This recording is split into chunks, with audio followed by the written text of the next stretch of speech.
Estamos en webinar. Sí, con la persona. No, con Luis. De Venezuela. No.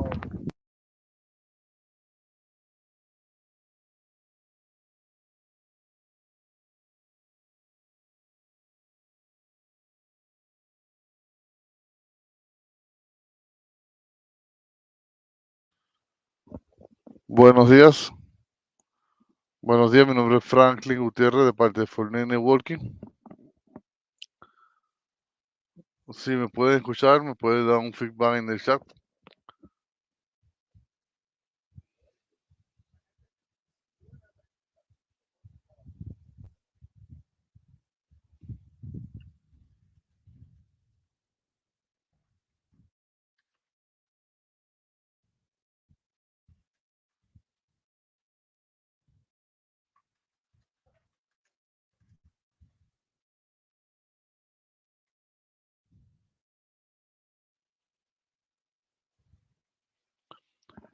Buenos días, Jorge. Buenos días a todos. Mi nombre es Franklin Gutiérrez de nuevo. Si tienen cualquier pregunta, la pueden colocar en el chat y se les responderá al final del webinar. Igualmente, si quieren preguntas sobre productos, nos pueden escribir. También tenemos los vendedores que estarán en el webinar y tendrán su información para contestar sus preguntas.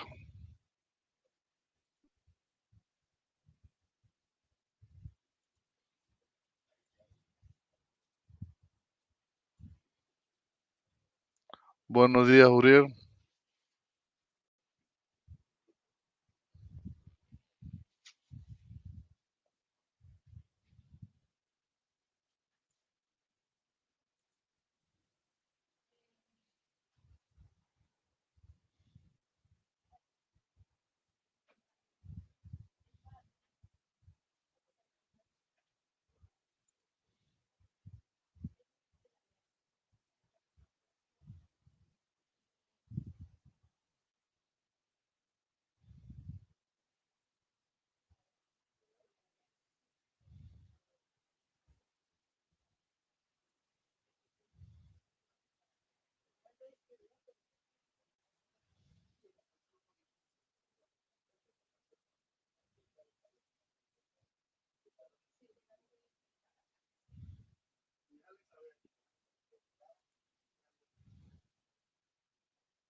Buenos días, mi nombre es Franklin Gutiérrez de Fortnite Networking. Hoy estaremos presentando en la serie webinar la línea Microtech. Hoy está presentando Luis Aguilar, ingeniero certificado. Cualquier pregunta la puede colocar en el chat y se le estarán contestando al final.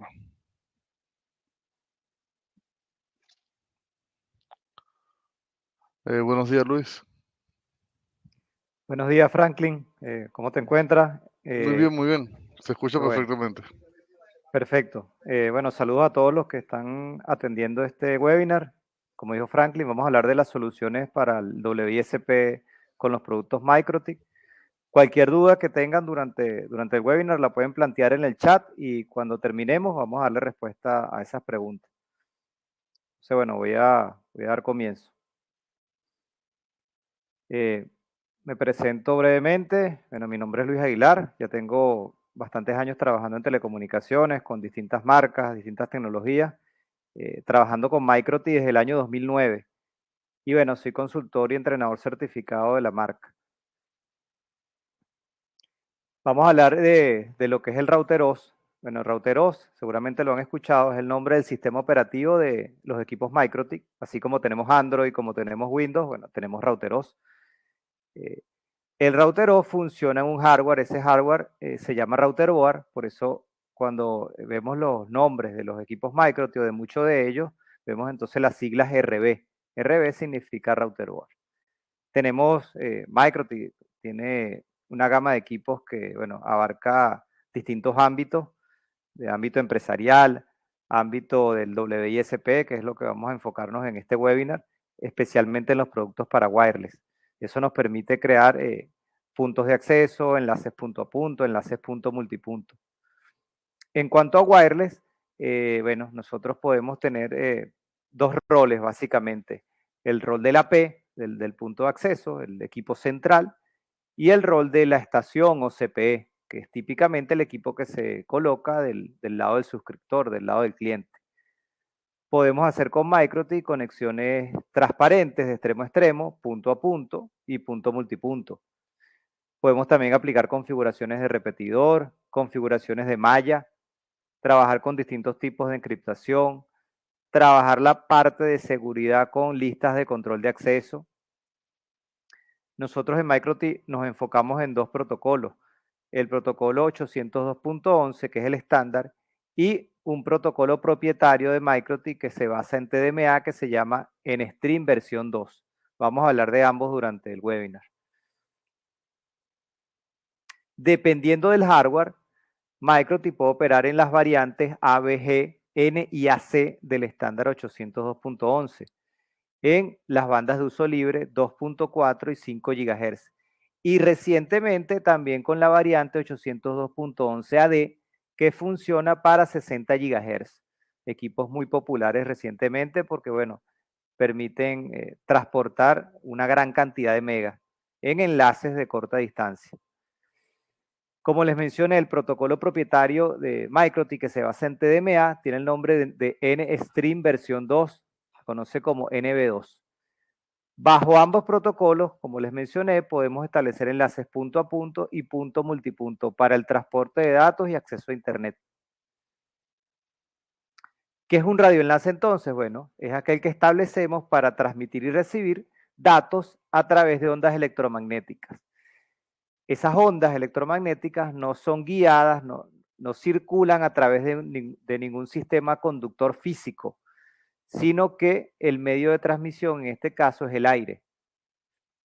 Como es el aire, el medio de transmisión, bueno, hay señales que, aunque son invisibles para nosotros, pudiesen generar interferencia en nuestros enlaces.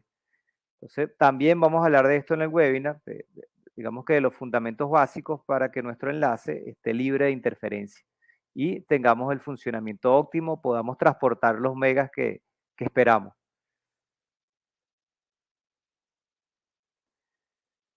Si ven la gráfica, aquí tenemos el ejemplo de los dos tipos de enlace que podemos tener. El enlace punto a punto, que típicamente lo utilizo para enlaces troncales o backhaul. Son los enlaces que utilizo para interconectar mis nodos, mis puntos de repetición. Y los enlaces punto multipunto, que también los conocemos como enlaces última milla, que son los que utilizo para llevarle el servicio al suscriptor, al cliente. Entonces, los punto a punto, como son los que utilizo para interconectar nodos, necesito de este tipo de enlace alta capacidad y alta disponibilidad, ya que una buena parte de los megas de mi red van a circular a través de esos enlaces. Los enlaces punto multipunto los utilizo para llegar al cliente. Entonces son enlaces última milla, donde típicamente tengo clientes residenciales.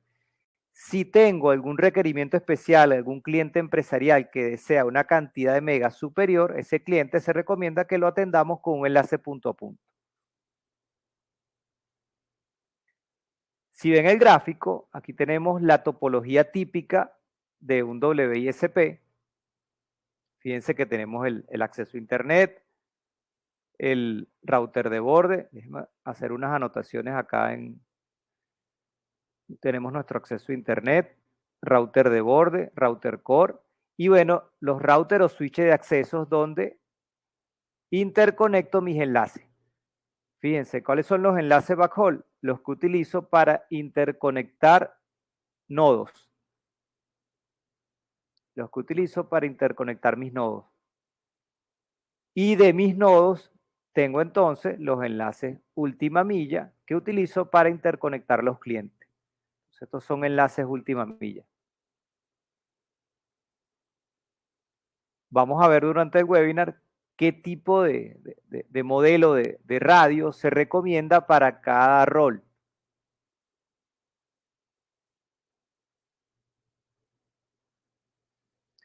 ¿Cuáles son los elementos básicos de un radio? Bueno, transmisor y receptor, la línea de transmisión y la antena. La línea de transmisión es el cable coaxial que utilizo para interconectar el radio con la antena. Igual ahorita vamos a ver una imagen que lo ejemplifica mucho mejor. ¿El transmisor qué hace? Bueno, genera una señal de microondas en una frecuencia y potencia determinada, frecuencia y potencia que yo debo configurar en el equipo, con una modulación acorde a la capacidad requerida. Esta señal es inyectada en la línea de transmisión, normalmente con un cable coaxial, hasta la antena, que propaga la señal en el espacio libre. En el extremo contrario que tengo el receptor, que debe estar apuntado hacia el emisor, este recibe la energía de la señal y la pasa a la línea de transmisión. Para esta línea conecta con el radio, que demodula esa señal es analógica, la demodula, la procesa, la convierte en digital y finalmente tengo el proceso completo. Transmito y recibo. Obviamente un radio hace las dos funciones.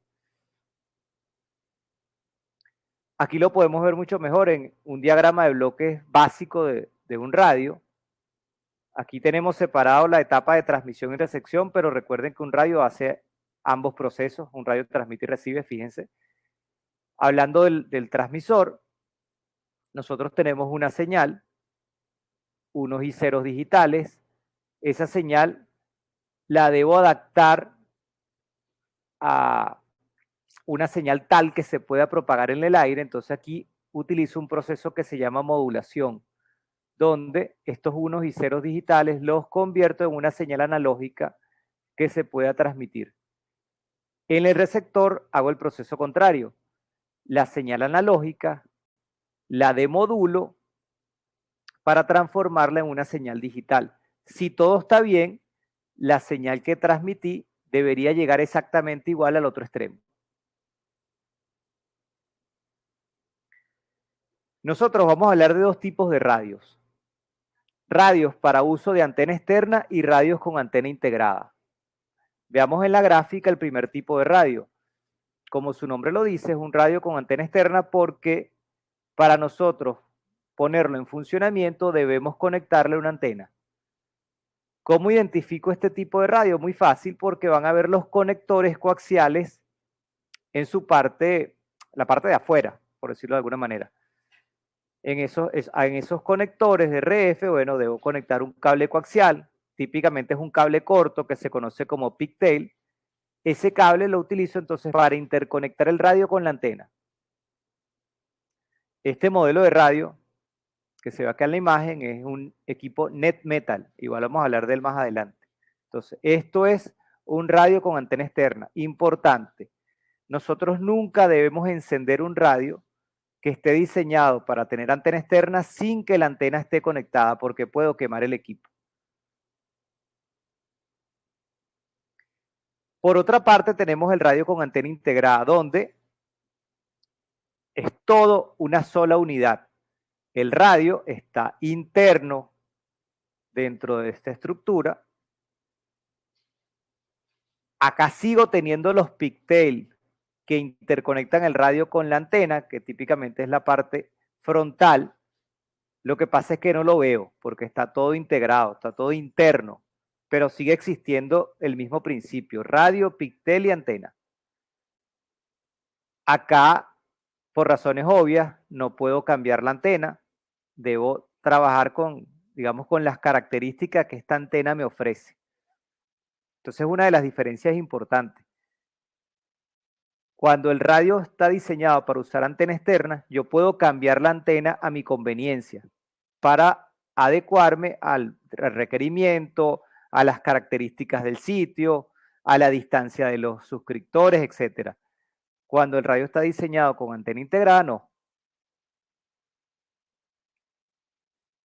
La frecuencia, que es uno de los primeros parámetros que yo debo configurar cuando quiero establecer un radioenlace, es el número de ciclos que efectúa una señal por segundo. La frecuencia se denomina con la letra F y su valor está expresado en hercios o en hertz, que típicamente lo abreviamos con las siglas HZ. Entonces, por eso escuchamos también la expresión megahertz o gigahertz. Por otra parte, la longitud de onda es la distancia que recorre una onda electromagnética en un tiempo igual a un periodo. Si lo queremos ver gráficamente, la longitud de onda es esta distancia que estoy resaltando.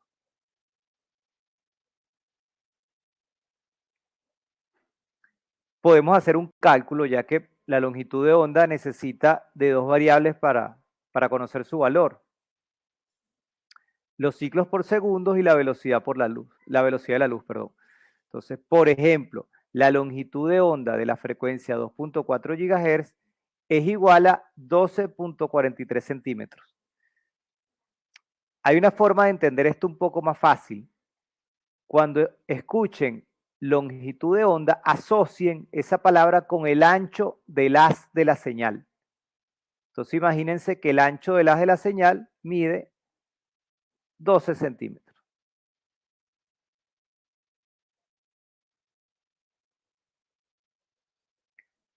Hay un principio importante que deben conocer, que es el siguiente: cuando la frecuencia es más alta, la longitud de onda es más pequeña, es más corta. Fíjense, 5 GHz es una frecuencia más alta que 2.4.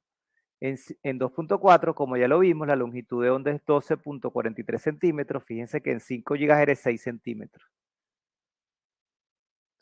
Volviendo al ejemplo anterior, el ancho del haz de 5 GHz es más angosto que el ancho del haz en 2.4. ¿Por qué es importante entender esto? Porque las frecuencias aún más altas tienen el ancho del haz mucho más angosto. Por ejemplo, si pensamos en alguna frecuencia, 24 GHz, por ejemplo, bueno, resulta que el ancho del haz es tan angosto que el área de una gota de lluvia es capaz de interrumpirlo. Por eso nosotros, para frecuencias altas, típicamente por encima de 10 GHz, debemos tomar en cuenta la atenuación que genera la lluvia.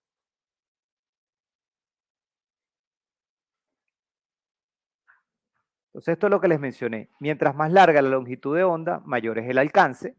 Entonces, queremos llegar más lejos, bueno, lo vamos a hacer de mejor manera con frecuencias más bajas. Otro principio: mientras más larga la longitud de onda, va a atravesar mejor los obstáculos. Entonces, lo mismo, frecuencias bajas nos van a permitir superar ciertas obstrucciones. Les pongo un ejemplo: las frecuencias que utiliza la telefonía celular, que típicamente está entre 800 MHz y 2 GHz. Bueno, resulta que esa frecuencia puede atravesar obstáculos. Ustedes están en sus casas, en sus oficinas, rodeados de paredes, y aún así tienen señal. ¿Por qué? Porque la frecuencia es baja. No ocurre lo mismo con las frecuencias altas. Las frecuencias altas necesitan lo que se conoce como línea de vista. Debe estar despejada la línea de vista entre el transmisor y el receptor, entre los puntos que deseo interconectar. Entonces, último principio: mientras más corta la longitud de onda, puedo transportar mayor cantidad de datos, pero será más susceptible a factores externos como la lluvia, lo que ya les mencioné. Entonces, enlaces de mayor capacidad típicamente los utilizo con frecuencias más altas, pero tengo limitantes. Uno, la distancia. Otro limitante, no puedo tener obstáculos. Y una tercera limitante, que la lluvia me va a afectar. Cuando nosotros hablamos de potencia en radiofrecuencia, que es lo que nos interesa en este caso, cuando hablamos de radioenlace, el valor real son los vatios o los milivatios. Por ejemplo, yo puedo transmitir una señal con 1 vatio de potencia o con 100 milivatios. Eso está muy bien. El detalle está que los valores promedio de las potencias de recepción son valores muy bajos en milivatios. Por ejemplo, un valor típico es 0.00001 milivatios. ¿Qué ocurre? Como esos valores son tan bajos, se nos hace mucho más complejo realizar los cálculos. Debido a esto, hay una manera más sencilla de expresar esos milivatios en decibeles, utilizando una relación logarítmica. Por eso es que escuchamos, por ejemplo, el radio está configurado con una potencia de transmisión de 25 dBm. Esos son los decibeles. Y estoy recibiendo una potencia de menos 50 dBm. Entonces aquí hablamos nuevamente de los decibeles. Estas unidades expresadas en decibeles nos permiten simplificar los cálculos matemáticos porque ya no tengo esos valores tan bajos. ¿Qué estándares vamos a utilizar? Los que les mencioné cuando comenzamos. 802.11, que es el estándar que se utiliza actualmente para el Wi-Fi. Este estándar todavía se puede utilizar para enlaces para exteriores. MikroTik nos permite utilizarlo. Este estándar está definido para las bandas de uso libre 2.4, 5 GHz y 60 GHz. Y también vamos a utilizar el estándar propietario de MikroTik NB2, que está basado en la tecnología TDMA. Esta es una tecnología que distribuye las unidades de información en ranuras de tiempo, o en slots de tiempo. Vamos a hablar de esto un poco más adelante. Nosotros acá hablamos de lo que son bandas de uso libre o bandas no licenciadas. ¿Por qué se llaman bandas de uso libre? Porque no se requiere de ningún permiso especial por parte de las autoridades o el regulador de telecomunicaciones para poder utilizarse. Entonces, en cualquiera de los países donde se encuentren ustedes, seguramente hay un ente que regula las telecomunicaciones. Ese ente se encarga de otorgar permisos para los radioenlaces que están en frecuencias licenciadas. De hecho, esos permisos tienen un costo, unos trámites que se deben cumplir. Con banda libre no es necesario esos trámites, no es necesario pagar, porque hay una porción del espectro, o varias porciones del espectro, mejor dicho, que están definidas, que están pensadas para el despliegue de radioenlaces en esa frecuencia. Hablamos de 2.4, hablamos de 5 GHz, hablamos de 60 GHz. Dependiendo del país, hay otras porciones que también son de uso libre. Acá tenemos una muestra. Fíjense, esta es la porción de uso libre en la banda de 5 GHz, donde podemos empezar a trabajar desde 5170 hasta 5925. Dependiendo del país donde yo me encuentre, podré utilizar toda la porción o ciertas porciones. Típicamente Estados Unidos, Puerto Rico, Canadá son más restrictivos, es decir, no puedo utilizar toda la porción, mientras que en el resto de países de Latinoamérica sí tengo la posibilidad de utilizar toda la porción. Esto me permite tener más canales disponibles y de alguna forma tratar de lidiar con la interferencia, que es uno de los problemas mayores que me consigo cuando estoy en la banda de uso libre.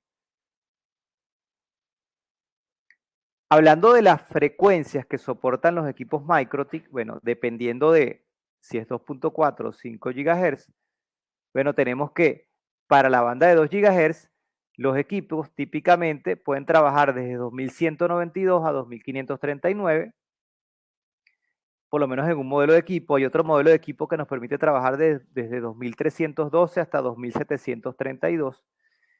Y en 5 GHz, típicamente, todos los equipos nos permiten trabajar desde 4920 hasta 6100. Cuando digo todos los equipos, me refiero a todos los equipos que están diseñados para trabajo en Latinoamérica. Son los equipos versión internacional. Entonces, deben tener atención cuando vayan a comprar un equipo que sea versión internacional, porque si lo compran versión americana, versión US, ese equipo no va a tener la posibilidad de trabajar en toda la banda.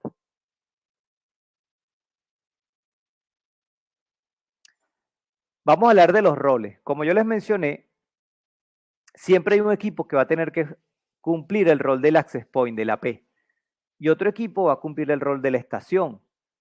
Típicamente, el AP lo colocamos en los nodos de nuestra red y las estaciones las colocamos en la ubicación del cliente, del suscriptor. Muy bien, vamos a hablar de las licencias, que es un punto importante que deben conocer. Si mi equipo, si mis radios lo voy a utilizar para un enlace punto a punto, yo necesito como mínimo que los equipos tengan licencia nivel 3, lo que se conoce como L3. Lo pueden ver en la gráfica. En punto a punto, el AP debe tener como mínimo licencia nivel 3 y la estación también mínimo licencia nivel 3. Ahora bien, si yo quiero establecer un enlace punto multipunto, el AP debe tener licencia mínimo nivel 4, L4, y las estaciones nivel 3. Cuando yo compro un equipo, ya él viene con una licencia, entonces debo estar atento con esa licencia. No obstante, existe la posibilidad de comprar una licencia de nivel superior y cargársela al equipo, si fuese necesario. ¿Dónde yo defino el rol del radio? Bueno, en el menú wireless, le voy a dar en la pestaña Wi-Fi Interface, le voy a dar doble clic a la interfaz wireless, me voy a ir a la pestaña wireless y donde dice modo o mode, allí voy a seleccionar si mi equipo va a ser AP Bridge o Station Bridge. Entonces ahí defino el rol. La frecuencia, ¿dónde la defino? Bueno, en el campo que se llama Frequency. Ahí escojo, ahí hay una lista donde van a aparecer todas las frecuencias disponibles para configurar en mi equipo. Debo seleccionar una de ellas. Es muy importante, casi que obligatorio, que ustedes antes de seleccionar la frecuencia realicen un análisis de espectro. Yo les voy a explicar en un instante cómo se hace, para validar que la frecuencia que estoy seleccionando no esté ocupada por otro radioenlace. Porque si eso ocurre, voy a interferir a ese radioenlace y ese radioenlace me va a interferir a mí.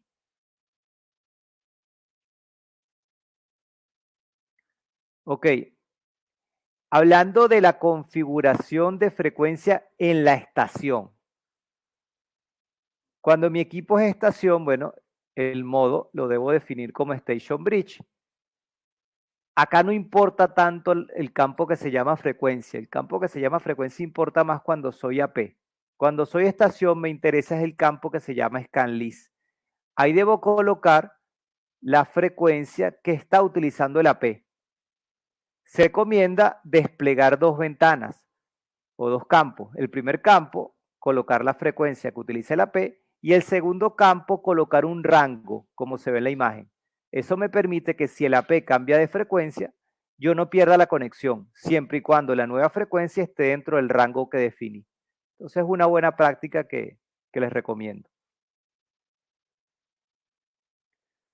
Ok, como les mencioné, MikroTik puede trabajar en dos protocolos. El estándar, que es 802.11, y TDMA. Vamos a ver cómo funciona 802.11. Este estándar funciona según el requerimiento de la estación, del cliente. ¿Cómo es esto? Bueno, el cliente que desea utilizar el medio, el que desea comunicarse, él lo primero que va a hacer es escuchar. Escuchar que otras posibles señales que estén en su misma frecuencia. Él escucha, si él no ve señales en su misma frecuencia, él va a solicitar el derecho de palabra a la P. Si el AP no está ocupado, le va a dar el derecho de palabra y se establece el proceso de comunicación. Este proceso se va a repetir con todas las estaciones que estén conectadas a la P. Entonces, digamos que no hay una asignación de ancho de banda fija, sino que cada estación solicita el acceso al medio según la información que desee transmitir y recibir. ¿Qué problema tiene este protocolo? Bueno, el principal problema se llama nodo oculto. ¿Qué ocurre cuando hay dos estaciones que están conectadas a la P, pero entre ellas no se ven? Yo voy a hacer por acá un dibujo que lo explica mejor. Imagínense que ahí tenemos una montaña. En la cima de la montaña está la P y tenemos una estación por acá y una estación por acá. Una a la derecha y una a la izquierda. Imagínense que esta estación que voy a llamar A se está comunicando con el AP. Resulta que la estación B desea también comunicarse. ¿Y qué va a hacer ella? Lo que les mencioné, va a escuchar. Bueno, cuando ella se pone a escuchar, como hay una montaña de por medio que la separa de A, ella piensa que el medio está disponible y envía una señal que se llama request to send, que es como permiso para hablar. Cuando envía su señal de request to send, esta señal va a colisionar con esta comunicación que ya se estaba estableciendo entre A y el AP. Esa colisión, por supuesto, va a generar una falla, una degradación en el funcionamiento del servicio. Entonces, esto ocurre actualmente en Wi-Fi, porque Wi-Fi utiliza el protocolo 802.11. En radioenlaces, si queremos evitar esta problemática, entonces debemos utilizar el protocolo TDMA, que en el caso de MikroTik se llama NB2. ¿Dónde yo selecciono el protocolo con que deseo trabajar? En el campo que se llama Wireless Protocol. Ahí yo puedo seleccionar 802.11 o NB2 si quiero evitar el problema del nodo oculto. Vamos a ver cómo funciona NB2, que está basado en el protocolo TDMA. Vean la animación.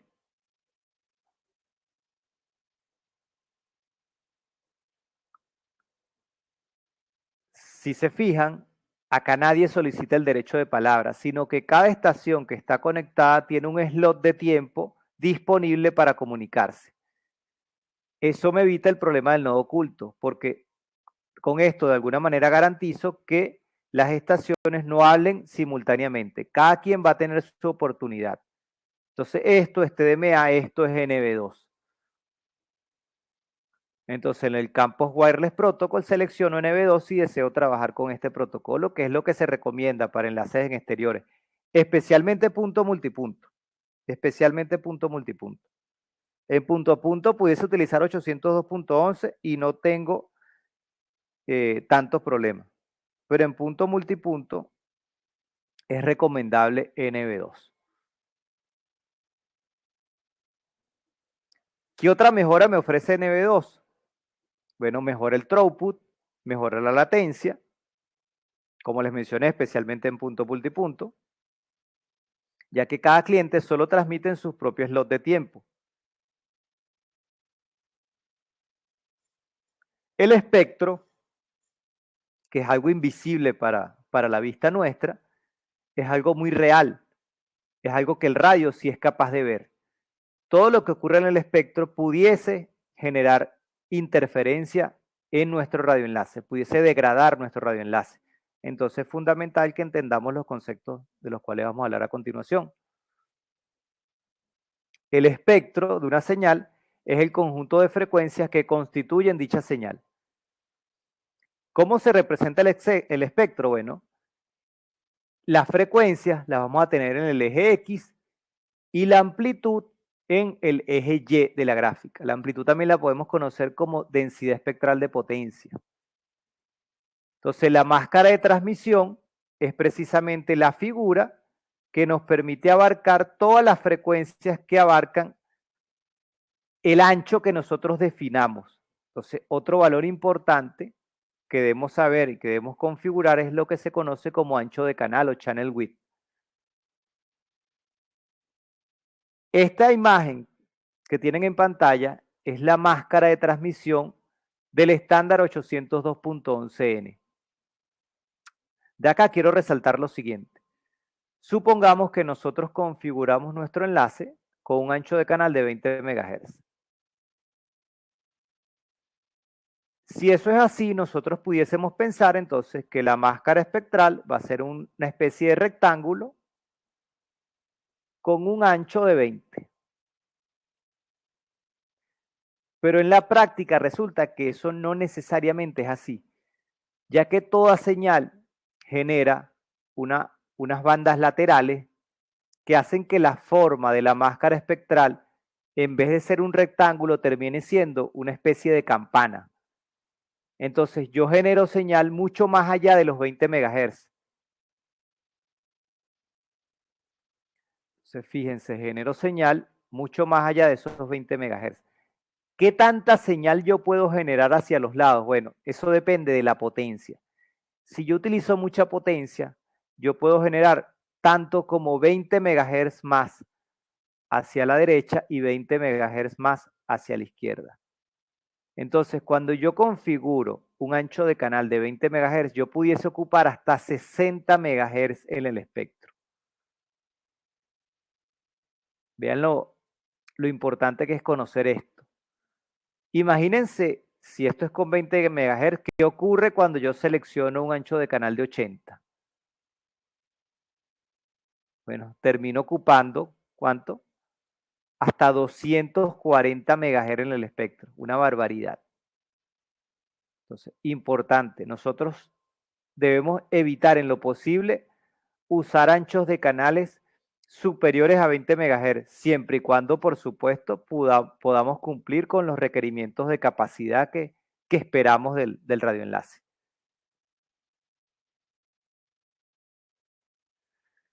Entonces, cuando yo tengo canales contiguos, contiguo es un canal que está al lado de otro. Yo pudiese pensar que son dos rectángulos, como se ve acá en la figura, son dos rectángulos. Pero en la práctica no es así. Son dos campanas. Entonces, ¿qué ocurre cuando tengo canales contiguos? Que me genero interferencia. Entonces, mucho cuidado cuando yo tengo múltiples enlaces en un mismo sitio, de que las frecuencias que seleccione no sean contiguas porque me voy a generar interferencia yo mismo.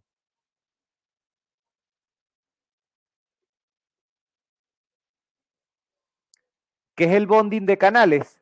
Bueno, el bonding de canales es una técnica que me permite agrupar canales de 20 MHz. Entonces, cuando yo tengo mi canal de 20 MHz, bueno, vamos a dibujarlo como es, una campana. Cuando yo tengo mi canal de 20 MHz y quiero pasarlo a un ancho de 40, realmente lo que tengo son dos canales de 20, uno al lado del otro. Y si selecciono como ancho de canal 80, bueno, realmente son 4 canales de 20, uno al lado del otro.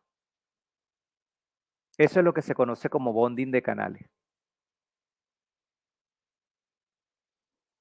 ¿Qué pasa cuando utilizo un canal más ancho? Más allá de que, obviamente, la probabilidad de que yo interfiera y me interfieran sea mayor, ocurre otro problema. Cada vez que yo duplico el ancho del canal, mi señal en su amplitud, lo que es la densidad espectral de potencia, pierde 3 dB. Resulta que 3 dB, si lo veo y lo pienso en decibeles, no parece tanto. Entonces, si mi señal es de menos 50, cuando yo duplico el ancho del canal pasa a menos 53. Yo pudiese pensar que eso no es tanto, pero resulta que esto realmente son vatios. Y hay una regla que dice que cada vez que yo pierdo 3 dB, pierdo la mitad de la potencia en milivatios. Entonces 3 dB sí es bastante. Entonces, otro punto importante, otra desventaja de utilizar canales más anchos. ¿Cuál es la única ventaja? Bueno, que obviamente acá cabe más información que acá. Entonces, anchos de canales mayor me permiten tener más throughput, o por lo menos más throughput teórico. En la práctica quizás no lo logre porque pierdo potencia, porque ahora soy más susceptible a interferencias porque estoy ocupando un mayor ancho. Entonces son puntos importantes que debo tener en cuenta. ¿Dónde yo configuro o defino el ancho del canal? Bueno, en el campo que se llama Channel Width. Fíjense que ahí tengo los anchos de canales disponibles en los enlaces. MikroTik. Si se fijan en la gráfica, por ejemplo, vamos a mencionar algo de lo que está acá. 2040 S. 2040 S. ¿Qué significa eso? ¿Qué significa esta E y qué significa la C? Bueno, yo les dije que un canal de 40 son dos canales de 20, uno al lado del otro. Si yo selecciono como 2040 EC, por ejemplo, en la frecuencia 5180, ¿qué le estoy diciendo a mi radio? Bueno, que mi canal central va a estar acá con 5180 en esta primera máscara espectral de 20 y que a la izquierda voy a tener un canal de extensión, que es este que está acá. Entonces este es el canal central y esta es la extensión. Si yo configuro 5180 pero con la configuración CE es diferente, es mi canal central con 5180 por acá y la extensión a la derecha. Eso es lo que significan esas siglas, que es un poco la explicación que está acá en pantalla.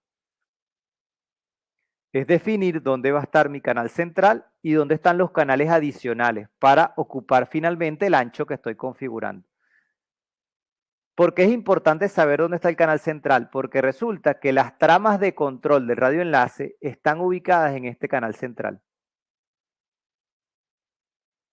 Todo radioenlace para que se pueda establecer necesita tramas de control que se llaman tramas beacon. Son las tramas del protocolo.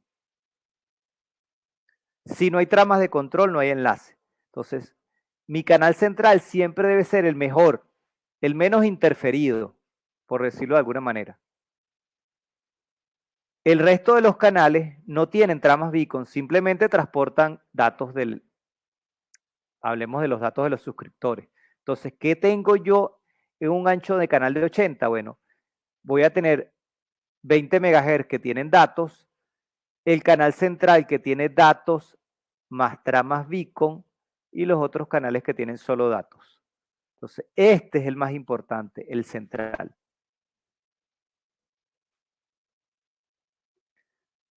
Paso obligatorio, antes de definir la frecuencia, antes de definir el ancho del canal, debo hacer un análisis de espectro. Un análisis de espectro es clave para saber si tengo canales disponibles y si los tengo, saber cuáles son. Acá les muestro uno de los análisis de espectro que yo utilizo con mayor frecuencia, pudiese decir que es mi favorito, que se llama Spectral History. Este análisis de espectro se utiliza o se genera desde la consola.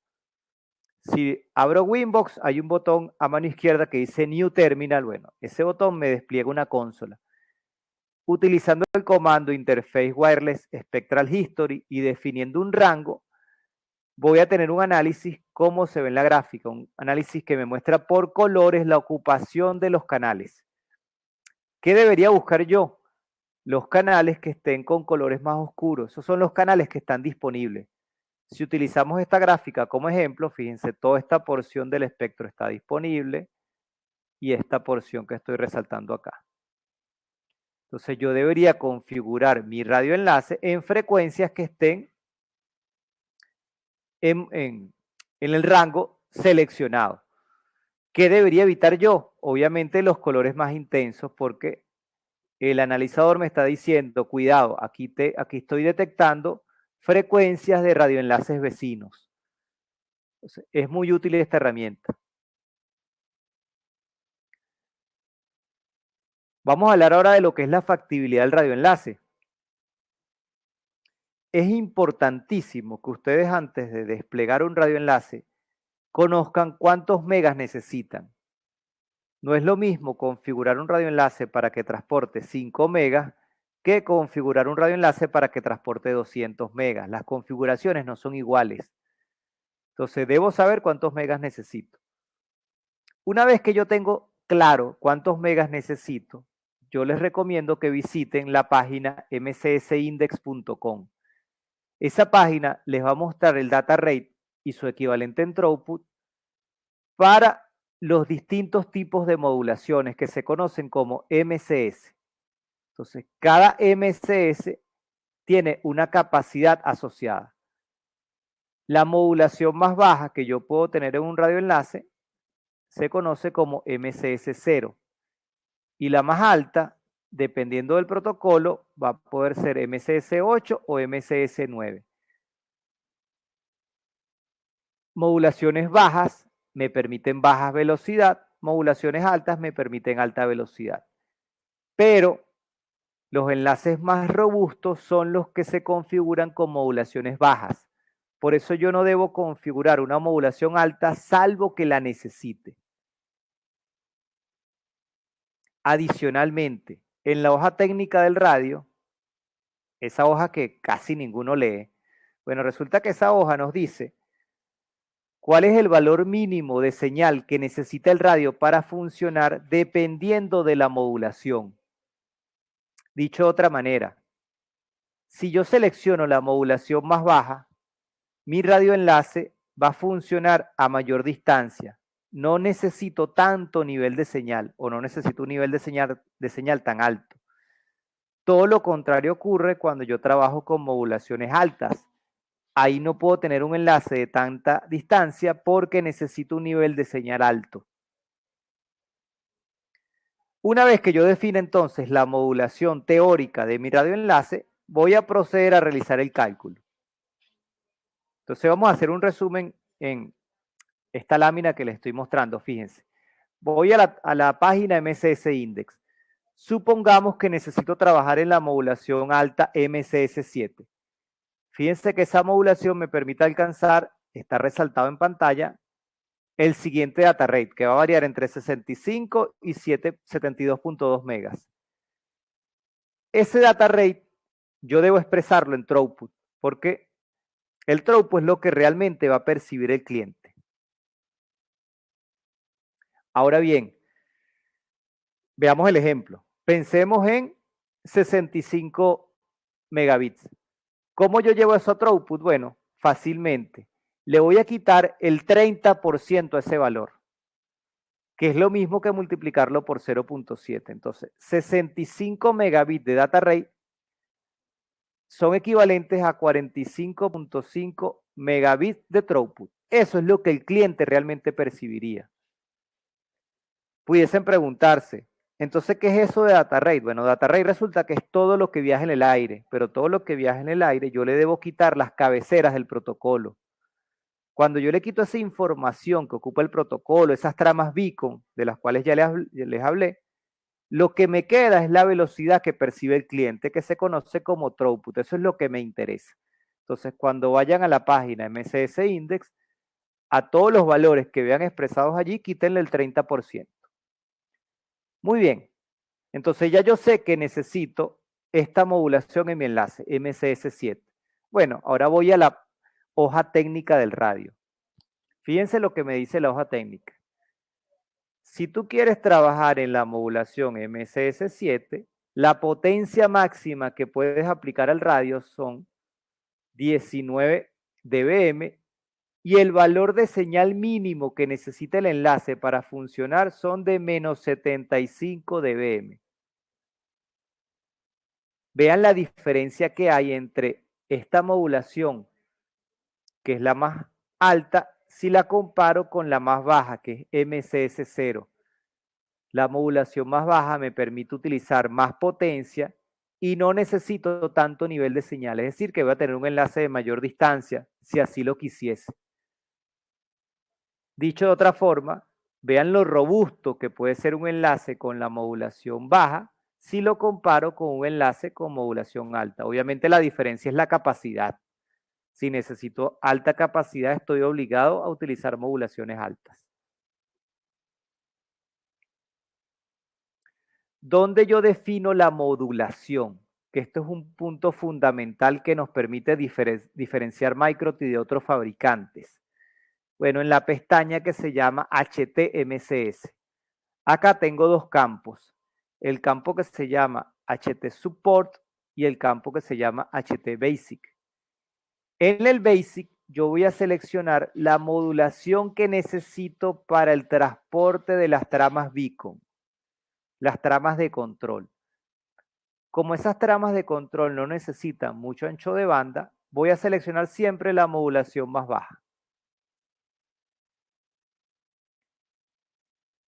El campo que se llama Support acá voy a seleccionar la modulación acorde a los megas que necesito en mi enlace, en función al throughput. Entonces acá sí selecciono la modulación que necesito, acompañada de la modulación más baja. Entonces, según el ejemplo, yo necesitaba la modulación MCS7. Bueno, es lo que seleccioné aquí, MCS7 y MCS0. ¿Cómo va a funcionar esto? Bueno, el radioenlace siempre va a tratar de trabajar en MSS7. Si no lo logra, va a bajar a MSS0 mientras la interferencia, pensando que es interferencia, mientras la interferencia esté presente. Cuando la interferencia desaparezca, vuelvo a subir a mi modulación alta. Entonces, esto es una manera típica que yo les recomiendo que apliquen en sus radioenlaces.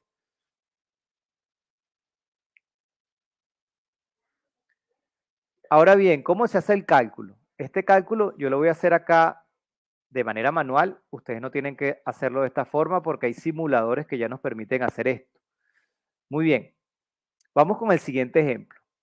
Yo tengo un enlace de 36 kilómetros en la frecuencia 5180. ¿Por qué? Bueno, porque yo responsablemente hice mi análisis de espectro y determiné que esa frecuencia está disponible. Muy bien. Voy a utilizar unos radios NetMetal con antena externa de 30 dBi de ganancia. Voy a trabajar con una potencia de transmisión de 23 dBm. Si lo quisiera conocer en vatios, bueno, eso es 0.19 vatios.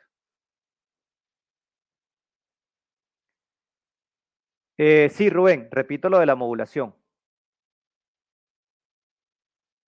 Ok. Una vez que yo ya sé cuántos megas necesito en el enlace, supongamos que el enlace es para un cliente que le vas a colocar un enlace punto a punto y ese cliente necesita 40 megas. Vamos a poner ese ejemplo. Muy bien. Me voy a mi hoja técnica, perdón, me voy a la página de MSS Index. Busco los valores de data rate. Les quito el 30%. Entonces, si yo a cualquiera de estos valores de la tabla le quito el 40%, lo que me quede, perdón, le quito el 30%, lo que me quede es el throughput. Entonces, si tú ves los valores, el que se adecua a los 40 megas que necesitas es la última modulación, MSS7. ¿Por qué? Porque si a 65 le quito el 30%, me quedan 45 megas. Y eso está bien. Eso es un poco más de lo que el cliente necesita. Muy bien. Entonces ya sé que esa es la modulación que voy a utilizar. Ahora, ¿dónde la configuro? Bueno, voy a mi radioenlace, la sección wireless, le doy doble clic a la interfaz WLAN, me voy a la pestaña que se llama HTMCS y voy a trabajar acá en dos campos, el que se llama Support y el que se llama Basic. El Basic es la modulación que utiliza el radioenlace para que se comuniquen las tramas de control. Como yo no necesito alta capacidad para eso, siempre selecciono la modulación más baja, que es MCS0. Muy bien. El campo que se llama Support es la modulación que necesito para el throughput de mi enlace. Ahí sí estamos hablando de los 40 megas del ejemplo. Bueno, como yo hice el cálculo y me di cuenta que necesito MCS7, bueno, es la que voy a seleccionar, MCS7. Pero también voy a seleccionar MCS0 por si acaso hay algún evento que me interfiere en el enlace y ese evento impida que el radio funcione bien en esa modulación. Pudiésemos decir que esto es un comodín. El radio dice, mira, no puedo trabajar bien en esta modulación, déjame bajar a la modulación más baja mientras la interferencia pasa. Cuando la interferencia pase, yo vuelvo otra vez a la modulación alta. Para eso se configura de esta manera.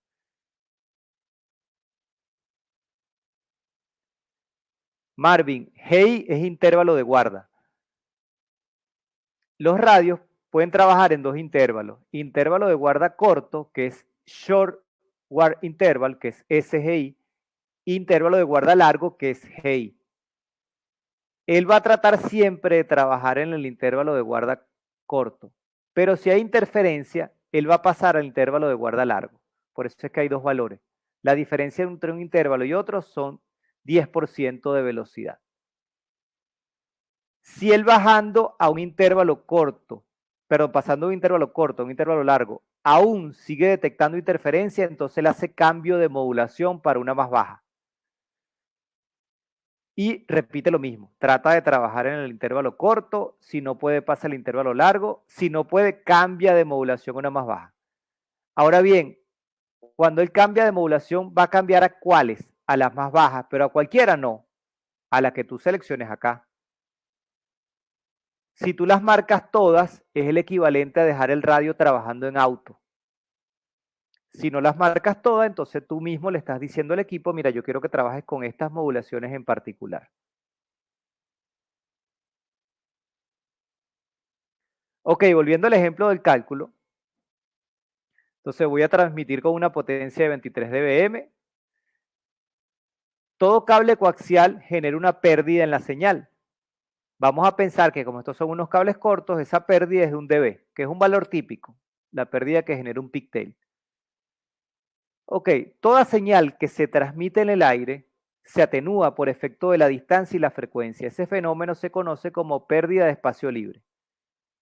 ¿Cómo se calcula la pérdida de espacio libre? Repito, esto no lo tienen que hacer ustedes a mano, pero para que sepan. Bueno, es una constante que es 92.4 más 20 logaritmo de la distancia expresada en kilómetros más 20 logaritmo de la frecuencia expresada en gigahertz. Eso nos da, según este ejemplo, que la señal se va a atenuar 137 dB. Finalmente, ¿cómo calculo la potencia de recepción? Que es lo que me interesa de un cálculo. Bueno, es una fórmula que es la potencia de transmisión más la ganancia de las dos antenas, menos la pérdida de espacio libre, menos la pérdida de los dos cableados coaxiales de ambos extremos. Según este ejemplo, mi potencia de recepción es de menos 56 dBm. Ese valor yo lo debo comparar con la hoja técnica para saber si el enlace es factible o no es factible. Veamos un ejemplo. Pensemos que vamos a establecer un radioenlace con los equipos SXT-SQ. No sé si los conocen, son unos equipos bien pequeños. Son tipo panel, un panel cuadrado. Son equipos que se deben utilizar para enlaces cortos. Entonces, pensemos que queremos establecer un enlace punto a punto con estos equipos. Y necesitamos utilizar la modulación más alta, MSS7. Ok, hagamos el cálculo. Pensemos que, como les dije, estos equipos son para enlaces cortos, que la distancia del enlace es 1.2 kilómetros y vamos a trabajar en la frecuencia 5875. Entonces, hagamos el cálculo. La pérdida de espacio libre para este ejemplo me da 109 dB. ¿Cuál es la potencia de recepción? Bueno, la potencia de transmisión que voy a aplicar, 19, ¿por qué? Porque la hoja técnica te dice que máximo trabajes con 19 dB si vas a utilizar la modulación MSS7. Muy bien. 19 dB más la ganancia de las dos antenas, que es 16 dBi, te lo dice la hoja técnica, menos la pérdida de espacio libre, menos la pérdida de cable. Cuando la antena es integrada, la pérdida de cable es despreciable, por eso es que colocamos 0. Eso me da un valor de menos 58 dBm. Si vemos la hoja técnica, la señal mínima de señal que necesita la modulación MSS7 es menos 75. Fíjense que yo estoy por encima. Mi cálculo da menos 58. ¿Cuánto por encima estoy? Bueno, hago la suma algebraica y me dice que estoy 16 dB por encima. Eso me hace saber que el enlace es factible. Adicionalmente, muy importante, y lo voy a mencionar en las láminas que sigue, yo debo conocer el ruido que hay en el sitio. El ruido es fundamental. Pensemos que el piso de ruido en el sitio es menos 93 dBm. Bueno, si yo comparo mi nivel de señal con el piso de ruido y hago la suma algebraica, esto me dice que mi relación señal-ruido, que no es otra cosa que qué tan separado estoy del piso de ruido, es de 34 dB. Esto es un valor excelente. Siempre se recomienda que la relación señal-ruido esté por encima a 30 dB. Esta tabla es muy importante porque nos dice la relación señal-ruido mínima que debes tener para trabajar con los distintos niveles de modulación. Si ubicamos en la tabla MCS7 en un ancho de canal de 20 MHz, que es el que estamos usando para el ejemplo, nos dice que la relación señal-ruido mínima es de 25 dBm. Y lo estamos logrando, según este ejemplo, porque tenemos 34. Entonces, nunca pierdan de vista esta tabla, es muy importante. De todas formas, no tienen que memorizársela. Simplemente siempre piensen en lo siguiente. Tratar de que mi relación señal-ruido siempre sea por encima de 30. Eso nos garantiza, más allá de la posible interferencia que pudiese tener o no, que el enlace sea exitoso. Como les mencioné, estos cálculos no hay que hacerlo a mano. Microtik tiene un calculador de enlace y hay otros calculadores disponibles en simuladores, disponibles en la web. Ustedes pueden utilizar el que más les guste. Y esto nos permite conocer la potencia de recepción. ¿Qué debo hacer yo? Bueno, comparar estos valores con la hoja técnica y la modulación que yo tengo pensado utilizar para ver si el enlace es factible o no.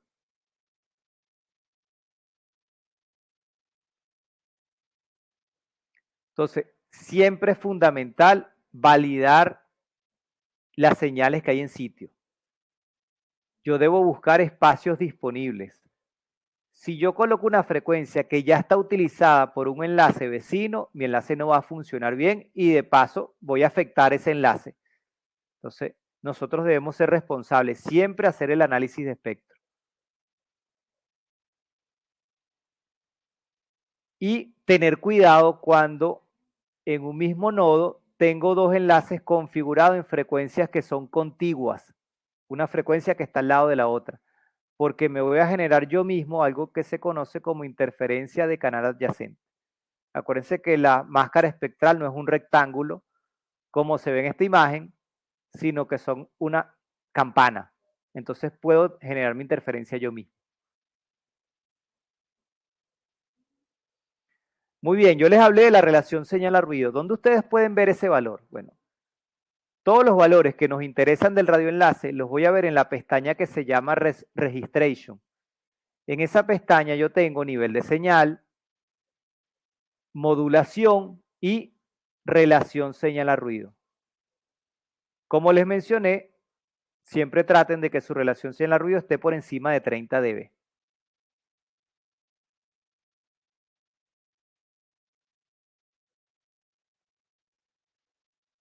¿Cómo yo sé si el enlace está funcionando bien? Lo voy a ver por dos variables.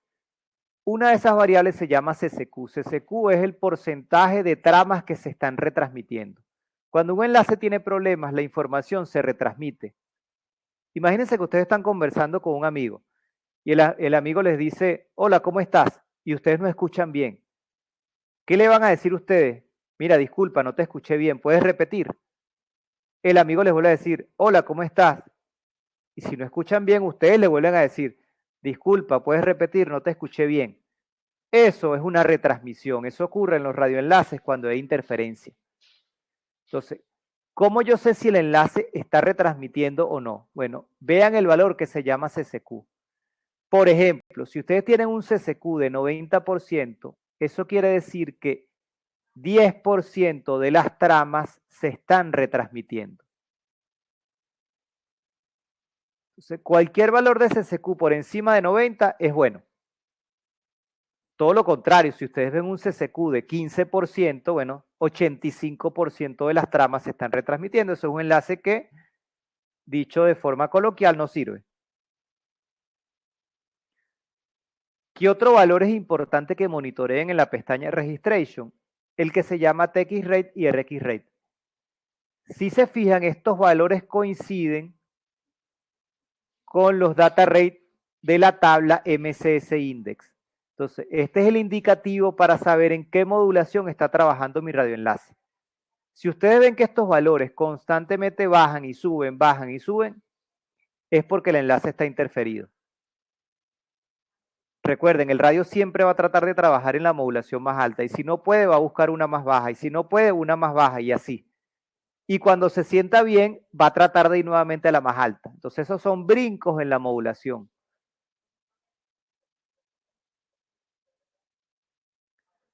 Muy bien, vamos a hablar de las antenas.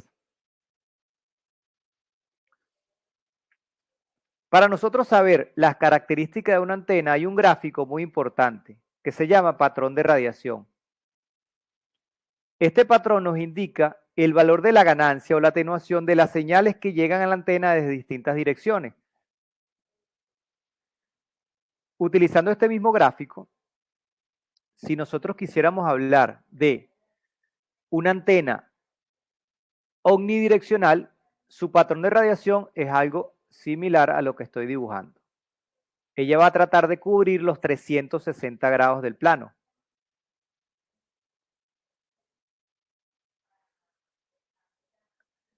Si es una antena sectorial, ella va a tratar de cubrir en determinada cantidad de grados según la ubicación de los clientes. Por ejemplo, el patrón de radiación de una antena sectorial de 60 grados es algo como lo que estoy dibujando acá.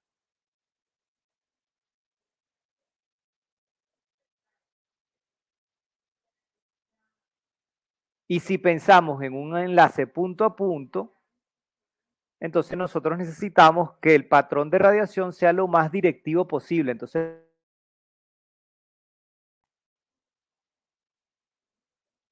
nosotros para saber las características de la antena, con ver el patrón de radiación entendemos si la antena cumple con lo que nosotros necesitamos.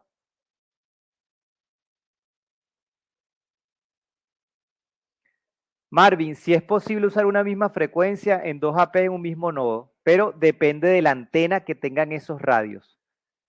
Y lo más importante, que la antena no genere señal en su parte posterior. Veamos este mismo gráfico. Déjame borrar esto que está acá.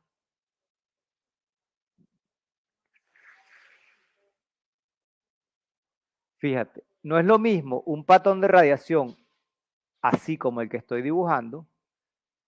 Pensemos que esta es la parte frontal de la antena y esta es la parte hacia atrás. Esto es atrás. Que una antena que tenga este mismo patrón de radiación acompañado con esto.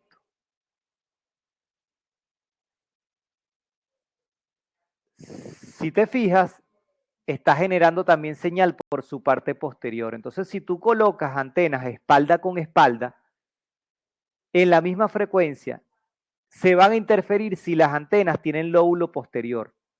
Si no tienen lóbulo posterior, entonces sí puedes trabajar con reuso de frecuencia. Entonces, eso lo vas a ver es en el patrón de radiación. Eso te va a permitir entender si la antena que tienes cumple o no cumple con lo que tú necesitas. Los enlaces que nosotros utilizamos actualmente se conocen como MIMO 2x2, porque son dos señales que se propagan de forma simultánea. Una se propaga de forma vertical, como se ve en la imagen, y otra de forma horizontal.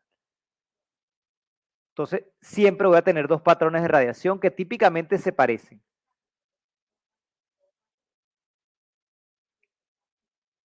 Esto es lo que te mencionaba, Marvin. Fíjate, acá tenemos un patrón de radiación donde el lóbulo principal irradia la mayor cantidad de energía hacia el frente. Entonces, por acá recibo y envío la mayor cantidad de energía. Pero si vemos el gráfico, también por la parte posterior envío y recibo energía. Entonces, el patrón de radiación que se ve en esta imagen no es muy bueno para utilizar reuso de canales. Recientemente hay una polarización que se conoce como SLAM, que básicamente es rotar una antena que tiene una señal propagándose totalmente vertical y otra señal propagándose totalmente horizontal, las rotamos 45 grados y queda como se ve en la imagen. ¿Qué gano con esto? Bueno, con esto evito o minimizo de 12 a 15 dB de nivel de señal o interferencia de enlaces vecinos que están totalmente polarizados en vertical y horizontal. Entonces es una técnica para minimizar la interferencia.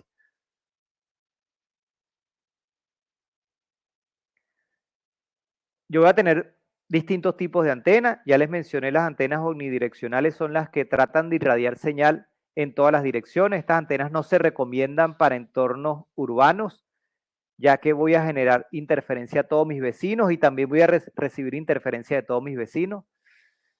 Se recomienda para entornos urbanos, bueno, antenas direccionales con distintos grados de apertura, dependiendo de lo que queramos hacer. Si es punto multipunto, utilizamos las que se conocen como sectoriales. que tienen una apertura que varía de 120, 90, 60, 45 grados, y las antenas directivas para los enlaces punto a punto. Otro aspecto muy importante que deben conocer. Supongamos que yo hago mi análisis de espectro y determino que la frecuencia 5100 es la que está más limpia, es la que está mejor. Ok, yo se la configuro al radio. El radio la va a aceptar porque el radio, repito, trabaja desde 4900 hasta 6100.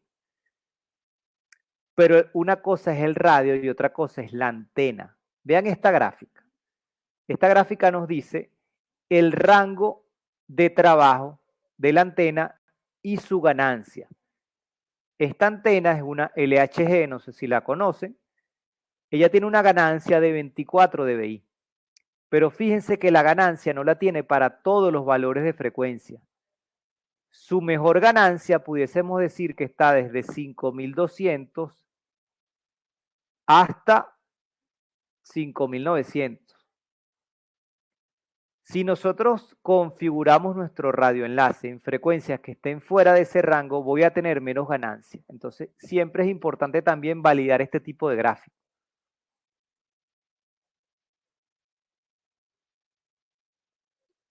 Ok, antenas para enlaces punto a punto. Tenemos la MAN 30, que como su nombre lo dice, es una antena de 30 dBi de ganancia.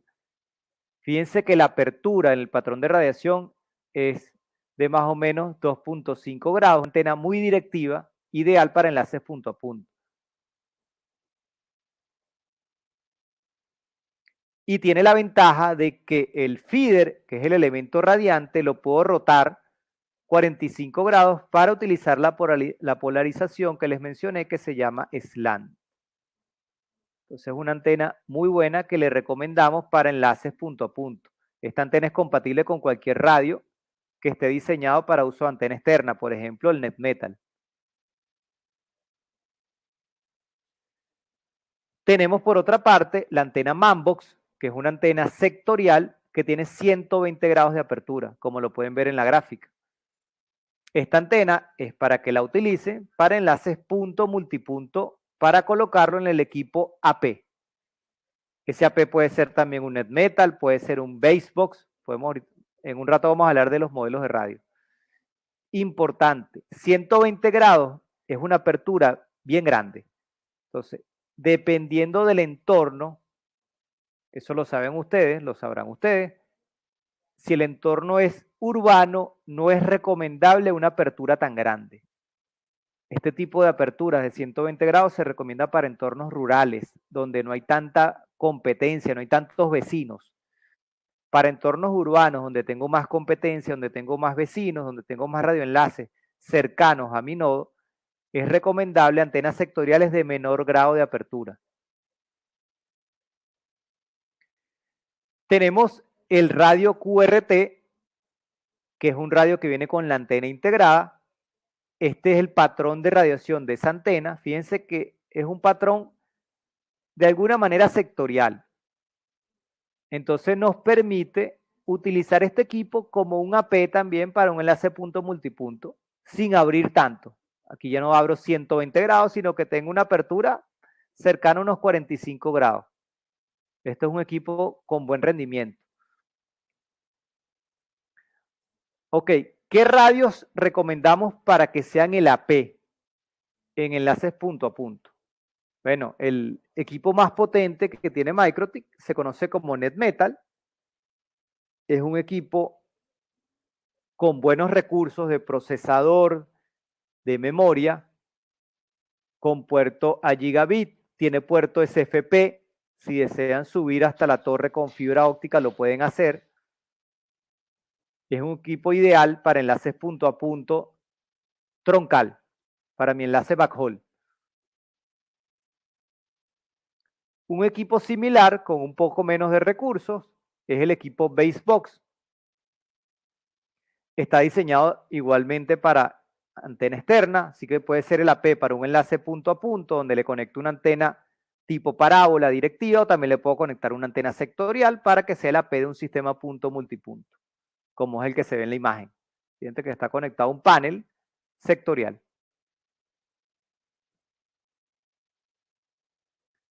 También para punto a punto le recomendamos el equipo Dynadish. Es un equipo con antena integrada que tiene buenas prestaciones, tiene buen procesador, buena memoria, el puerto es a giga. La apertura de la antena es menor a 8 grados, así que es una antena bastante directiva.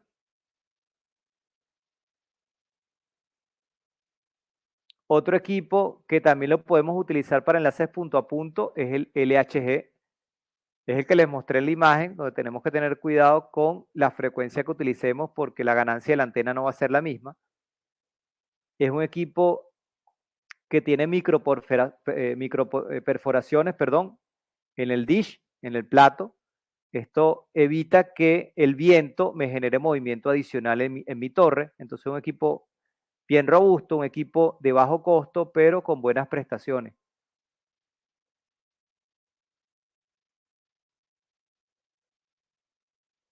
Acá tenemos una tabla que nos permite conocer el alcance que pudiese tener en distancia si hago enlaces punto a punto con LHG, dependiendo del modelo de LHG. El LHG convencional, que es el LHG5, el LHG de alta potencia y el LHG XL. Fíjense que el XL, la antena es más grande, tiene mayor ganancia y nos permite alcanzar distancias hasta de 40 kilómetros. Obviamente, esta distancia es una distancia teórica. Ustedes siempre deben validar el espectro y el nivel de piso de ruido, fundamental. Acuérdense que deben buscar una relación señal a ruido superior a 30 dB.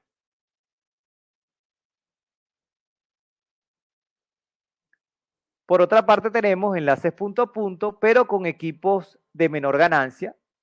Por ejemplo, con los SXT que les mencioné. ¿Se acuerdan el ejemplo? Bueno, ¿puedo hacer un punto a punto con SXT? Sí, pero en distancias menores a 2 kilómetros. Ya que es un equipo de baja ganancia, es un equipo de bajas prestaciones. No se recomienda que lo utilicen como un enlace troncal. Sí puede ser un punto a punto para atender un cliente, sin problema. Ok, vamos a hablar de los radios que puedo utilizar para enlaces punto multipunto para el rol de la P. Tenemos el Manbox 5, que es un equipo integrado. Es un radio con antena integrada, con una antena sectorial. Es un equipo compacto, un equipo bien robusto, que me permite hacer un despliegue rápido. Fíjense que la antena tiene 120 grados de apertura. No lo recomiendo o no lo recomendamos para entornos urbanos, sí para entornos rurales. La QRT que ya les mencioné, como su apertura es cercana a los 45 grados, la puedo utilizar perfectamente como el AP de un sistema punto multipunto, un equipo súper robusto, con buenas prestaciones, con puerto a giga.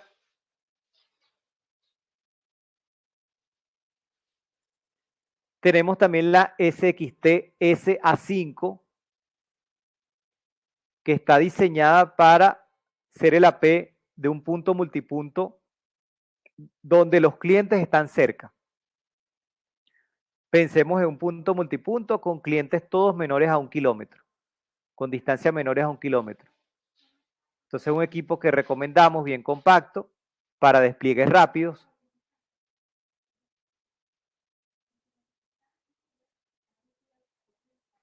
El NetMetal, por supuesto, este equipo, si yo le conecto una antena sectorial, perfectamente puede ser el AP de un sistema punto multipunto. Y es el equipo tope de línea de MikroTik en cuanto a recursos y performance, altamente recomendado. Lo mismo con el Basebox. Tiene menos recursos que el NetMetal, pero sigue siendo un equipo bien potente, que si le utilizo con una antena sectorial, puede ser perfectamente el AP de ese sistema punto multipunto. Fíjense que todos estos equipos que les estoy mencionando vienen con licencia nivel 4, es decir, ya pueden ser AP. o AP Bridge, que es como se llama realmente la configuración.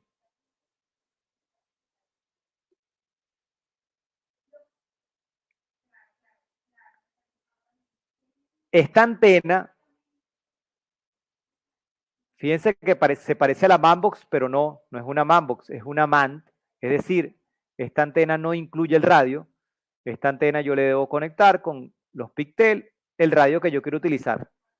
¿Cuál radio? Puede ser un NetMetal, puede ser un Basebox. Es una antena de 120 grados de apertura. La recomendación es la misma. Para entornos rurales, para entornos urbanos, no es recomendable una apertura tan grande. Y tenemos una antena omnidireccional que se llama la OmniTIC. Fíjense que este equipo tiene la versatilidad que tiene 5 puertos Ethernet, es decir, que puedo utilizarla no solo como radio, sino que sea el router también con todo lo que esto implica. Como es una antena omnidireccional que va a irradiar y recibir energía en los casi 360 grados del plano, no la recomendamos para entornos urbanos, es recomendable para entornos rurales o para aplicaciones internas. Por ejemplo, quieren hacer el despliegue dentro de un estadio, el despliegue dentro de una universidad, el despliegue dentro de una urbanización. Es ideal para esos escenarios.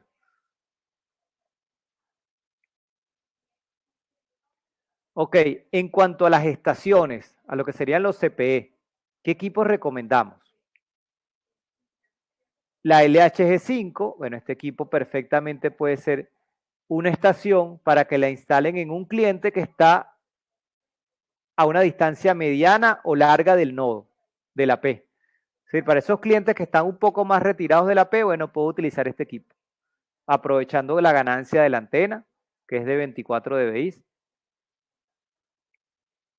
Para los clientes que están más cercanos, bueno, recomendamos el SXT, es un equipo de bajo costo, de buen performance, un equipo bien compacto, un equipo que estéticamente no genera afectación. Hay clientes que quizás le importa esa parte estética, que el equipo no resalte tanto. Bueno, con el SXT logran todo eso, un equipo bien pequeño, bien discreto.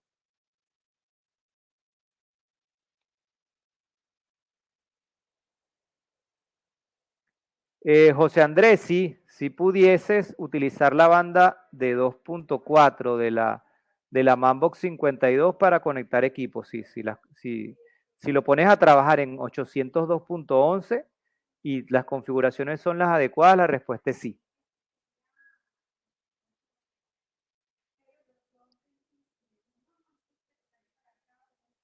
Bueno, aquí tenemos otro modelo de SXT, la SXT Lite, que es aún más económica y bien compacta. Y repito, para clientes que están bien cercanos al nodo. Estamos hablando de distancias menores a 1 kilómetro. Tenemos otro modelo que es la D-Slide para clientes que están a una distancia media. Quizás están a 3 kilómetros del nodo. Bueno, este equipo lo pudiesen utilizar. También les recomiendo este equipo que se llama LDF. Este equipo tiene la particularidad que la antena es, podemos decir, es una antena de televisión satelital. Cualquier antena de televisión satelital que ustedes tengan disponible, que esté en desuso, bueno, la pudiesen utilizar. ¿Qué hacen? Van a retirar el feeder de esa antena y van a colocar el LDF. Entonces esto te va a permitir aprovechar esa antena satelital que quizás la tenías en desuso con este equipo. Y vas a tener una buena ganancia. Es decir, clientes que están retirados del nodo van a poder utilizar esta combinación.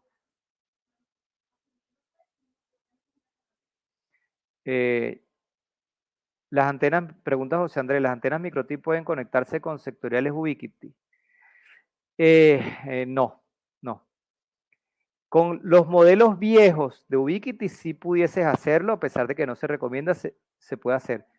Pero con los equipos más recientes no, porque el protocolo de Ubiquiti HireMax es un protocolo propietario que no es compatible con otro fabricante. Ok, vamos a hablar del despliegue punto multipunto. Fíjense, acá tenemos lo que les mencioné. Tenemos la sectorial, que es el AP, y la distancia máxima recomendada de los clientes dependiendo del tipo de antena que tengan. Entonces, fíjense que mayores distancias las puedo alcanzar con equipos de mayor ganancia, con los equipos SXT, entonces estamos hablando que los clientes deberían estar a 1 o 2 kilómetros máximo alejados del nodo. Como se ve acá en la imagen. Fíjense, acá tenemos las SXT, acá tenemos, por ejemplo, las Dislike y aquí tenemos el LHG.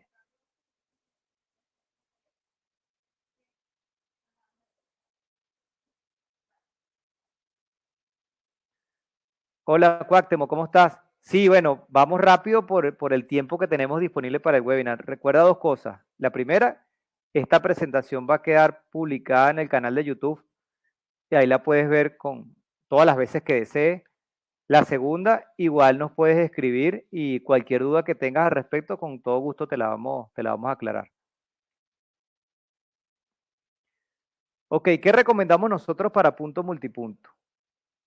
Que el equipo AP tenga los recursos necesarios, CPU y memoria necesarios para atender la cantidad de estaciones y su tráfico. No es lo mismo un AP punto multipunto donde los clientes tienen servicios de 1 o 2 megas a un AP punto multipunto donde los clientes tienen servicio de 20, 50 megas. Mayor tráfico necesita mayor cantidad de recursos porque hay mayor procesamiento. Entonces, siempre deben validar que la AP cumpla con esos requerimientos. También deben validar que la antena integrada o externa ofrezca la cobertura necesaria en función a la ubicación de los suscriptores. Entonces ahí hablamos del ángulo de apertura de la antena. Otro punto, a pesar de que cualquier radio con licencia 3 funciona como estación, se recomienda seleccionar los equipos en función a la distancia que estén de la P. Y el éxito en un sistema punto multipunto parte por la cercanía de las estaciones, ya que esto garantiza una mejor relación señal a ruido. Entonces, mientras más cerca esté el cliente, mejor. Ese es el secreto del éxito. Vamos a ver un ejemplo de un sistema punto multipunto. Y ya con esto estamos terminando. Fíjense, tenemos un sistema punto multipunto donde el AP es una manbox y todos los clientes son SXT-SQ. Vamos a utilizar el protocolo NB2 con 20 MHz de ancho de canal. En total son 19 clientes distribuidos en una cobertura menor a 500 metros. El objetivo de esto es que calculemos qué capacidad, qué throughput pudiese tener como máximo cada cliente. Entonces presten atención. En la pestaña Registration del AP, yo voy a tener la información de todos los clientes que están conectados, lo que son las estadísticas. Entonces, vamos a ver cómo, para este ejemplo, vamos a ver el valor de CCQ de la recepción. Esto que se llama TXCQ no es otra cosa que el valor de CCQ de la recepción del lado cliente. Es decir, esta es la estadística que afecta a la descarga de mis clientes. Sabemos que la descarga es el valor que consume más throughput, típicamente en una red. Siempre hay más consumo de descarga que de subida. Entonces vamos a ver estos valores de CCQ. Podemos ver rápidamente que todos están muy bien. Y vamos a ver las modulaciones que están alcanzando los clientes, que es este campo que se llama TX Rate.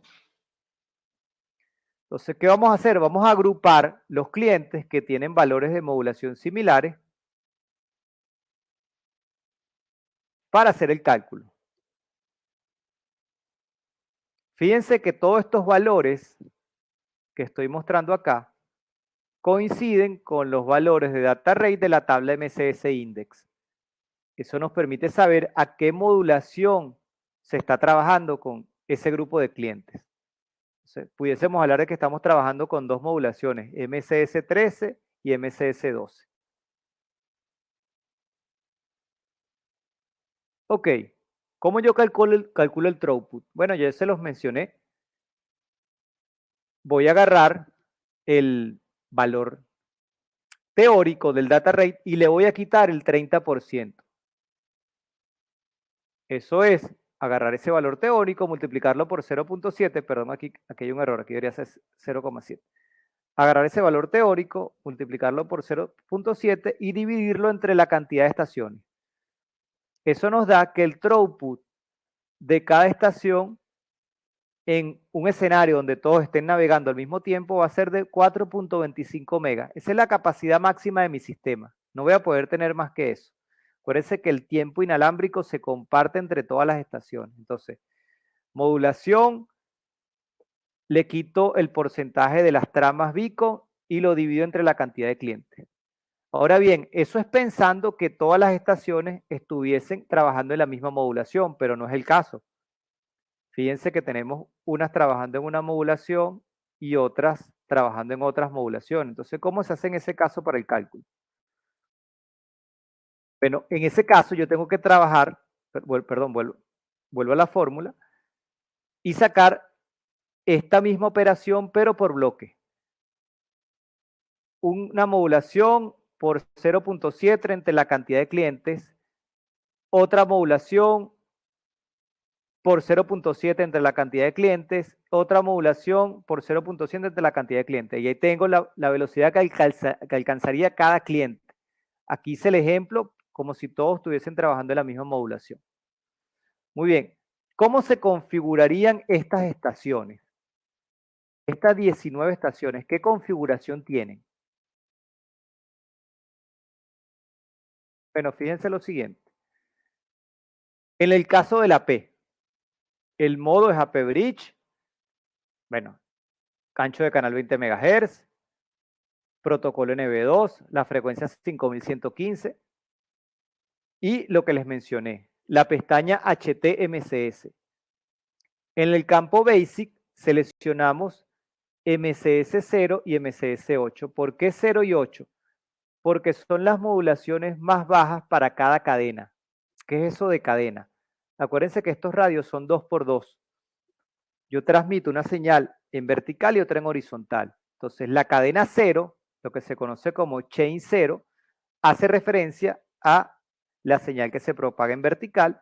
La cadena que se llama chain 1 hace referencia a la propagación en horizontal. Entonces, las modulaciones de la cadena vertical van de MCS 0 a MCS 7. Las modulaciones de la cadena horizontal van de MCS 8 a MCS 15. Entonces, en el campo que se llama Basic, utilizo MCS 0 y MCS 8, las más bajas de cada cadena. En el campo que se llama Support, bueno, ¿qué voy a seleccionar acá? La modulación con la cual quiero trabajar en cada cadena. Esto debo hacerlo de manera equivalente. Es decir, si quiero que la modulación más alta en la cadena vertical sea MCS 5, debo corresponder ese valor con la modulación para la horizontal, que en este caso es MCS 13. Vamos a ver si esta tabla nos permite verlo. Acá está, fíjense. Si yo cuento las modulaciones, fíjense, estas son las de la cadena vertical y esta de la cadena horizontal. Si yo cuento las modulaciones, van de 0 a 7 y acaban de 8 a 15. Si yo quiero trabajar con MCS 5, bueno, es 1, 2, 3, 4, 5, 6. Es la sexta de la cadena vertical. ¿Ella es equivalente con quién? Bueno, 1, 2, 3, 4, 5, 6. Con la sexta de la cadena horizontal. Entonces, MCS 5 es equivalente a MCS 13. Eso es lo que resalté acá, fíjense, MCS 5 y MCS 13. Ahora bien, ¿cómo yo quiero que se comporte el radio? Si yo quiero que el radio, cuando se degrade, pase a la modulación que sigue, bueno, las marco, que es lo que hice acá. Y si quiero que si esa modulación falla, pase a la que sigue, también la resalto, que es lo que hice acá. Entonces, si se fijan, yo resalté todas las modulaciones, desde la 0 hasta la 5 y desde la 8 hasta la 13. ¿Cómo va a funcionar esto? Vuelvo con la lámina anterior. El radio va a tratar de trabajar en estas modulaciones altas, como máximo esta. Si hay interferencia, él va a pasar a la modulación que sigue. Si hay interferencia, va a pasar a la que sigue. Y así hasta que llegue a la más baja. Entonces, esa configuración es una configuración auto, pero que coloca como máxima modulación MCS 5 y MCS 13. Eso es lo que está configurado allí.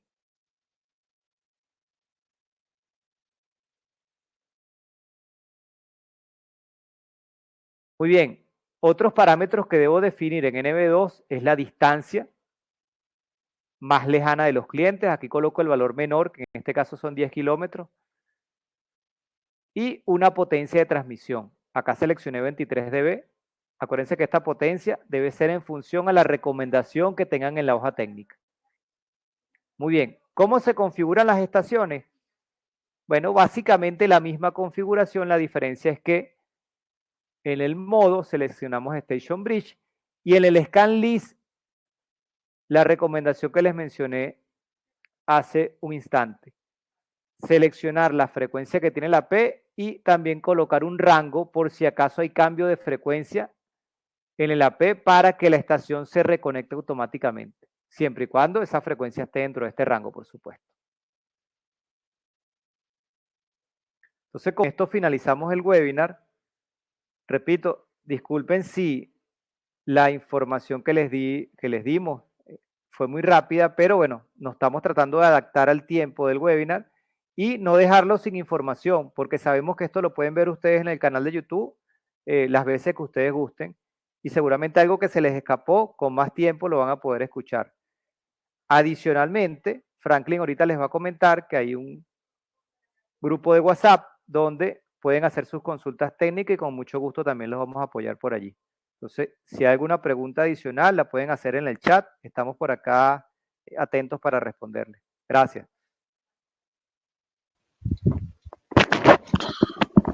Buenos días. Si hay alguna pregunta, por favor la pueden hacer. Nos quedan unos minutos.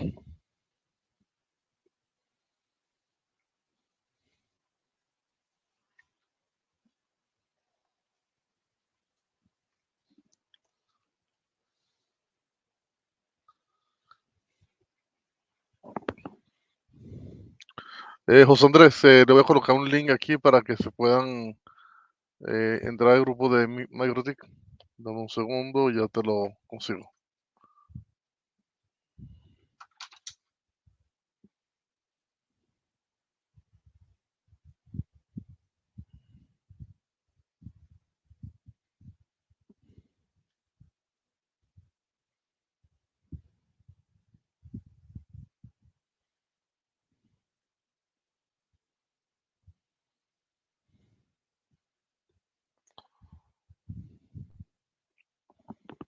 Si tienen alguna pregunta para Luis, en este momento pues pueden hacerla.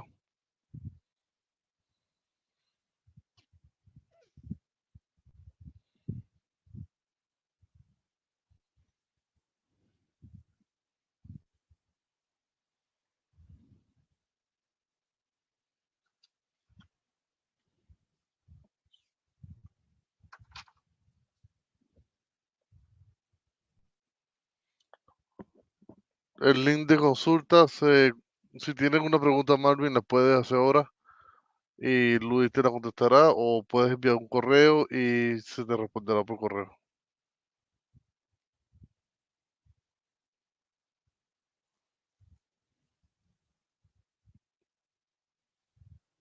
De todas formas, como conclusión del webinar, compañeros que asistieron, recuerden dos puntos muy importantes, especialmente cuando es punto multipunto. Uno, el secreto es la cercanía. Mientras más cerca tengan a los clientes, mejor. Otro aspecto importante, relación señal a ruido. Mientras su nivel de señal esté por lo menos 30 dB separado del piso de ruido, eso les va a garantizar la mayor calidad posible en el enlace. Por supuesto, depende también de la interferencia, que es otro aspecto. Deben hacer análisis de espectro para evitar posicionarse en una frecuencia que ya está utilizada por otro radioenlace. En cuanto a la antena, acuérdense que deben validar el patrón de radiación para certificar que ésta cumpla con lo que ustedes esperan. Si esperan una cobertura directiva, si esperan una cobertura sectorial. Si quieren utilizar reuso de frecuencias, es decir, repetir frecuencias en un mismo nodo, entonces tienen que usar antenas que no generen lóbulo posterior o que el lóbulo posterior no sea tan grande para que no se interfieran ustedes mismos.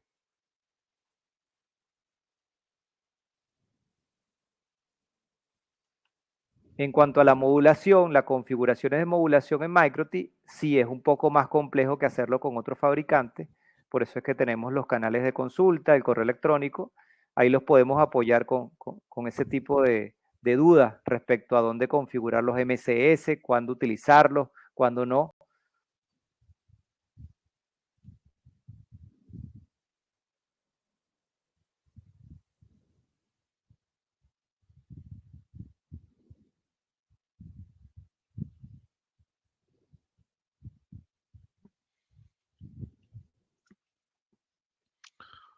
Bueno, tenemos una última pregunta para que se la conteste Luis. Marvin tiene una pregunta, no sé si puedes leerla. Sí, Marvin, vas a desplegar un punto multipunto en una zona de 4 kilómetros. No, el ejemplo que mencioné era una distancia de 500 metros. Por supuesto que puedes aplicar un punto multipunto a 4 kilómetros. Ahí tienes que tomar en cuenta, bueno, varias cosas. El entorno, si el entorno es urbano, si el entorno es rural. Segundo, la ganancia de las antenas que le piensas colocar a los suscriptores.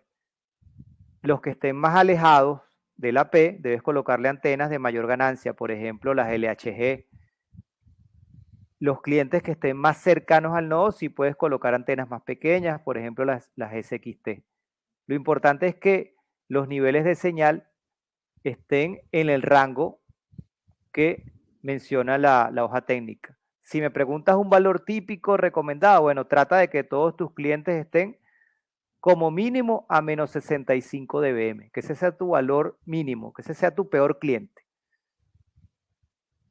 Y si es rural, mucho mejor. Los entornos rurales son mucho más amigables, no tienen tantas señales vecinas y eso ayuda a que el enlace funcione muchísimo mejor.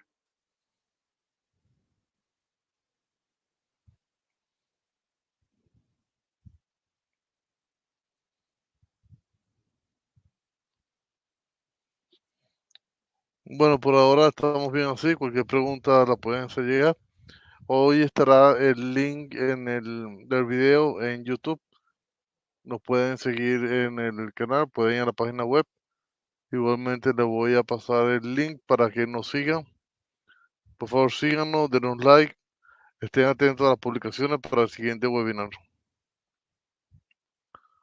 Por el momento nos despedimos. Muchas gracias, Luis. Gracias, Franklin. Gracias a todos por su participación, por estar acá escuchándonos y bueno, seguimos en contacto. Feliz día. Perfecto, muchas gracias. Aquí les dejo el link del canal de YouTube para que nos sigan.